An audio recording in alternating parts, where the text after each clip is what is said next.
একজন মৃত অবস্থায় কাউসার আহমেদ, আনুমানিক বয়স 26। ওনার তলপেটের বাম সাইডে গুলি লেগেছে। ওনার আমরা মৃত অবস্থায় পেয়েছি।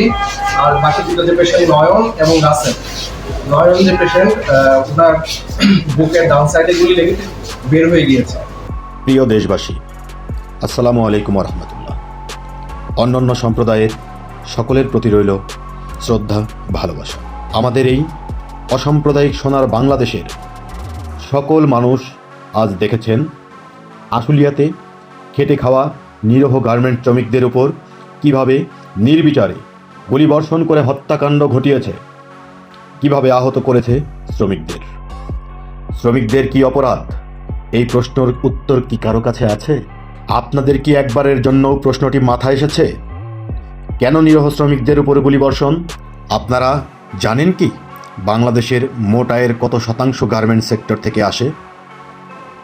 যদি না জানেন তবে জেনে নেওয়ার চেষ্টা করেন। জানতে হবে আপনাদের। শেখ হাসিনা সরকারের আমলেও আমরা দেখেছি খুব সূক্ষ্মভাবে শ্রমিক অসন্তোষ করার চেষ্টায় মরিয়া ছিল একটি ভিনদেশি চক্র। শেখ হাসিনাকে অবৈধভাবে ক্ষমতাচ্যুত করে সেই ভিনদেশি চক্র তাদের এজেন্ডা বাস্তবায়নের জন্য বাংলাদেশের গার্মেন্ট সেক্টর ধ্বংস করে দেওয়ার খেলায় মেতে উঠেছে।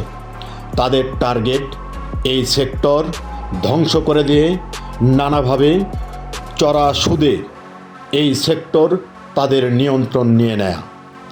এটাই তাদের মূল টার্গেট। ভেবে দেখেছেন কি তাদের টার্গেট যদি বাস্তবায়ন হয় তাহলে এদেশের কি পরিমাণ অর্থনৈতিক ক্ষতি সাধন হবে?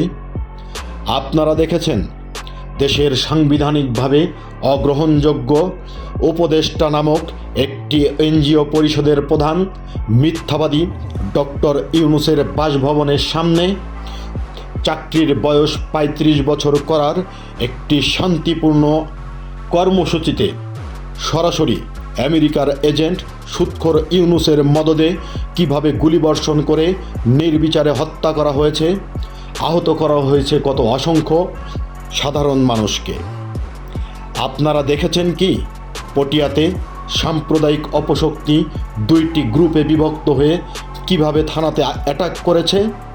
আপনারা দেখেছেন কি হিন্দু সম্প্রদায়ের উপর কিভাবে নানাভাবে নানা অজুহাতে আঘাত করা হচ্ছে?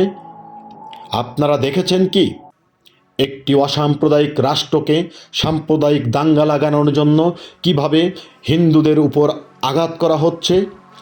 আপনারা দেখেছেন কি পাহাড়ের শান্তিপূর্ণ পরিবেশ কিভাবে অশান্ত করে তুলে জুমল্যান্ড নামক একটি খ্রিস্টান রাষ্ট্র তৈরি করার চক্রান্ত করছে এরা?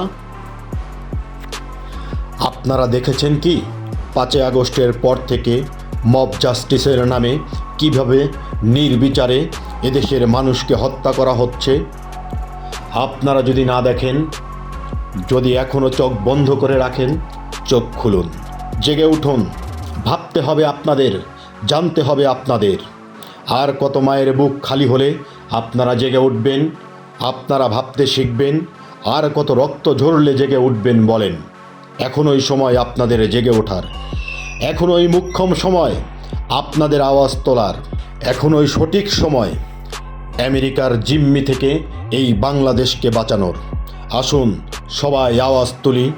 Step down Yunus, step down সুৎখোর মিথ্যাবাদী ইউনূস।